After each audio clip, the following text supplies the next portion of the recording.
এক সবুজ ঘন জঙ্গলে থাকত এক বিশাল হাতি। তার নাম ছিল গোলু। গোলু খুব শক্তিশালী, কিন্তু একটু অহংকারীও ছিল। সে প্রায়ই বলতো, এই জঙ্গলে আমার মতো শক্তিশালী কেউ নেই। একদিন গোলু নদীর ধারে হাঁটছিল। হঠাৎ সে খেয়াল করল এক ছোট্ট পিঁপড়ে লাইনে লাইনে খাবার টেনে নিয়ে যাচ্ছে।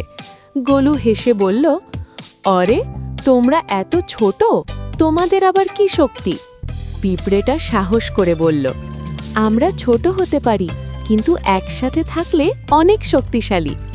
গোলু হেসে উড়িয়ে দিল কথাটা। সে পা দিয়ে একটু মাটি চাপতেই পিঁপড়েদের ঘর ভেঙে গেল।